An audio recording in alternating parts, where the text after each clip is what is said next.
Hey, good morning, everyone. We are here again for our third podcast with our A-List Spotlight featured podcast. And we have our Amber Stancato with the Real Estate Elite team. She's here joining us in Kenosha, Wisconsin, and we're going to get a little story on another A-lister from the real estate world. So, Amber, it's really your show today. Thank you for joining us. Thanks for having me. Of course. So I'm going to just turn it right over to you here. Tell us your story, what brought you into the real estate world, and I'll just put it this way. Give us your elevator speech, but we're on the elevator. The kid pushed like a bunch of different buttons. So we've got a couple minutes here for that. Okay. So I'll turn it over to you.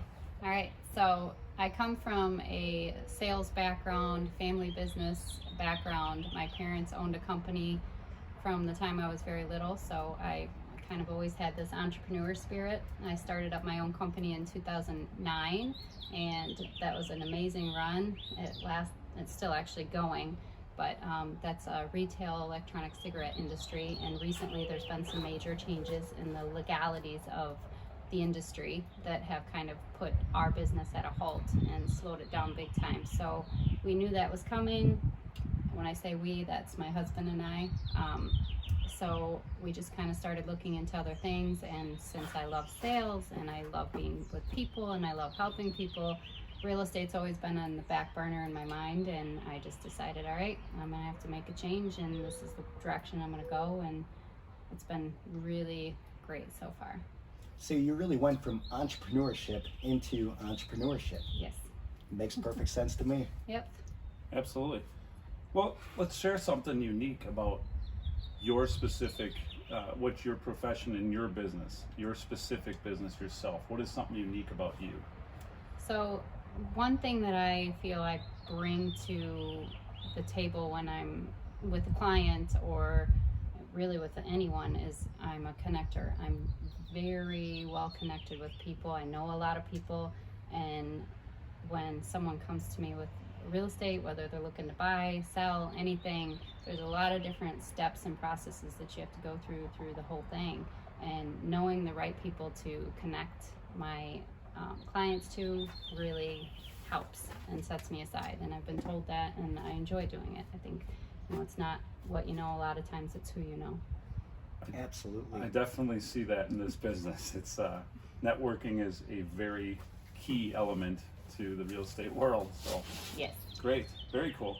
Let's build on that a little bit. Obviously, the real estate world today is unlike anybody's really been through in our lifetime, a very unique time in the profession. With that, what are some words of advice that you would share with new clients just getting into the real estate world from their point of view, words of advice they would need to kind of know about? So are you asking from a real estate point of view, as in a new agent coming on, or are you asking as in a client? A new client, let's say you're at a party, we're at a party together, somebody finds out you're an agent, and they're like, hey, I'm thinking about getting in. What are words of advice you would give them?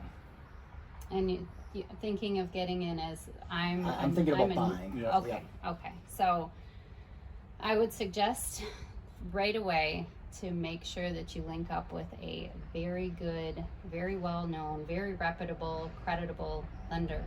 Lending is so important in real estate, and I've gone all the way to the closing table and found out that the lender just kind of fell asleep and didn't do his job on the back half throughout the whole process, and the whole deal fell apart right at closing, and it was all on the lender's shoulders. So having a good lender is so important. The paperwork of the business is Yes. definitely something that we And- all struggle with sometimes, but you're right. I mean, it's got to get done. Yes, and a lender that communicates throughout the whole process. So you want to know every which step that your client is going through. You want that communication the whole time. So the obvious follow-up question to that would, of course, be what's a lender you would recommend? Well, AP plus mortgage. I mean, just in the short time that I've met Cody, I can tell just from his character and everything. He's a stand-up guy, and their rates are great, and their communication is unmatched. They're also very big, very well known, so that makes a difference. You know, finding a lender that is established and that's big enough. And I work with Finance of America, Blake, NAF a lot. So, you know. Yeah, it's one of those things where, you know, there's so many places to go, and where do they specialize in? So that kind of leads to the next question, and this one is, again, for clients that are looking to come into and purchase or starting their real estate journey. What are some of the bad recommendations that you've heard out there? I mean, some of the things that you would squash right away, I suppose, if someone came to you with it. Right now, waiving the appraisal contingencies and waiving the inspection contingency is common, and real estate agents that are giving that type of advice just blows my mind. Those things are in there to protect the client, and it's their option, and they should be fully explained what they're there for, and not be swayed one direction or the other to make a decision, you know, based on, oh, you might not get the house if you have this contingency in there. You know, they're there to protect the client, and I think they're important. We have seen it. We've seen financial contingencies even get waived at this point. So Yeah. it'll be interesting to see kind of where that plays out. Yeah. I think it's early in the stages for that. Well, I did hear yesterday someone was giving up Packer tickets to sweeten the pot. So there's definitely Yeah, there's some some cool bribes things going. going Yeah, on it's stuff you haven't heard of before. But Right. yeah, you got to get clever. Yep. So in the last 5 years, what's a new habit, behavior, something new that you've implemented or a belief that's most changed your life or your profession? Habit that I've started within the last 5 years, probably about 3.5, 4 years ago, is I've become a total gym rat. I started going to Burn Boot Camp in Kenosha, and I absolutely love that place. If you haven't been there, check it out. It's amazing. The camaraderie and the team, and there's just the whole feel of it. You don't get that experience at any other gym. But I'm totally committed to it. So now if I don't start my day at 5:30 in the morning at the gym, my day isn't as productive. And it's completely changed my mind, like my physical being, my belief in myself, my strength. And I, you know, started reading regularly. And it's just when you start making little positive steps, things, you do other things as well. I love it. One compounds to the next, compounds to the next, and Right. affects every aspect of you personally and your profession to another Right. degree. Yep. It's awesome. You know, you always see that place very busy too. I mean, you can. There's cars Yeah. lined up everywhere down there. So Yeah. it's. I know you said something about a 2-week trial down there. I Yeah, you need to check it out. probably should be getting on that soon enough here, especially with our new weight loss challenge we got going on. So what was one of the biggest challenges or obstacles or failure that you faced that helped you kind of, if you will, fail forward?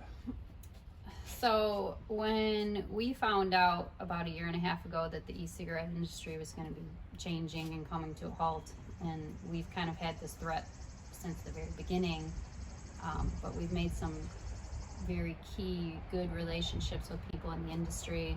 We became partners with the guy that sued the FDA in the United States to keep electronic cigarettes on the market. So we kind of always had this in and know ahead of time.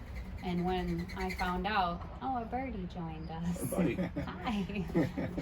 Can you see it? Probably not. So when I knew that things were going to change, I'm like, okay, I got to figure out my life. And I'm not the kind of person that wants to go back to school and work for somebody. What am I going to do? And it took some soul searching and a vacation or two to really think about, do I have the gonads, the ability to do real estate? You know, I believe in myself and I'm pretty outgoing, but it's a lot. It's a lot to learn. The classes, everything, the test, everything was challenging, and I was nervous to take the challenge on, but decided to do it, and I'm glad I did. Yeah, you've only been, you said October, right? September was the first house. September. So, yeah. It's awesome. It's really Basically awesome. the first week of COVID, I believe, right? And I got my license March, like literally the week that COVID happened, and I didn't meet with anyone or really interview or do anything because I didn't know that we could even sell real estate. There wasn't there was still so much gray area, like, can you even go out and sell a house? Can you meet? And all the coffee shops were closed. How do you meet with clients? So I used that as an excuse and a crutch for a while not to do anything. And eventually I said, okay, am I a real estate agent? Am I going to call myself a real estate agent? I got to get out there and do something. It's interesting. So your business world, previous business, changed, was kind of falling apart in a sense, not yours, but like the industry itself on how things were regulated, and you just push forward. And then you get in and the real estate world comes to a screeching halt for a good month or two. I personally know that, and pick yourself back up and push forward. So with certain disciplines and beliefs and habits that you talked about that have compounded, you mentioned reading being one of them. What's something, I don't know if you're a reader or if it's more audio, audible, or if it's podcasting or a combination of all the above, but what's one that stands out in your mind that you would share with our listeners that was one of the most impactful for you, whether it's an author or a book or a podcast, and why? So I have to have an actual physical book in my hands. The smell, the pages. I am not a screen reader. I don't like it. So to answer that question. And one book that completely impacted me and that I share with people all the time is Embraced by the Light by Betty Eady. She had a near-death experience, basically, and had an amazing, beautiful experience with what happens in the afterlife. Whether you believe it or not is irrelevant. The book is beautiful, and it opens your heart and your mind and just your thinking to possibilities of what it really could be like. And when anyone passes, any of my close families, friends, strangers even, I have a stack of those books at home, and I share them with people. So that's one I've not heard. That'll definitely be one to check out. Yeah, it's a short read. You can't put it down, and it's beautiful. It's different because most of the time when we ask that question, it's a business book, and quite frankly, I think in our business, if you work on your personal, your business gets better. So that's a good one. I will ask you again because I'm sure I'll forget. Yep, But, I read leadership books too, but that one encompasses everything. That's awesome. Very cool. So obviously you're in the busy world of real estate, and you're constantly on the run, but there's got to be some stuff that you love to do for fun. So what is outside of Amber? working out, of course?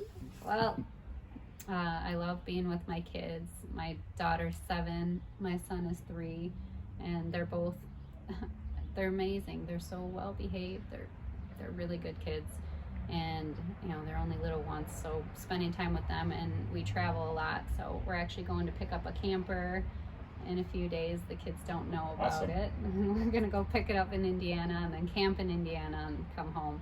But we're big travelers. I used to say, I work just to travel. The last trip I was on was Hawaii, and we were there 14 days, which was a little long. I was ready to get back home and get back to work, and it really gave me an opportunity to think about my priorities and my perspective on life and what I want to do and where I want my kids to be and what kind of example I want to set for them. So this year is going to be focused really on my business and my growth and what I'm really truly capable of. Travel's still going to be involved, but on the back burner a little bit. I gotta ask, with Hawaii, if you have to put one thing that was your favorite, either experience, spot, whatever it was, what's the one thing that you would share from Hawaii? I thought the black sand beaches were amazing. There was a place that we went to, of course I don't remember the name of it, 'cause why would I, but there was a giant, massive black mountain. It had these 2 waterfalls coming down. It was right on the beach, so when you turned around you could see the waterfalls and the black mountains, and then the black sanded beach with the color contrast with the ocean and the green and the lush flowers and beauty. There's not another place on earth that I've ever been that's that pretty. I think we just found our next venue for the podcast. So you will see us in a couple weeks in Hawaii, I hope. Right. Right, Aaron?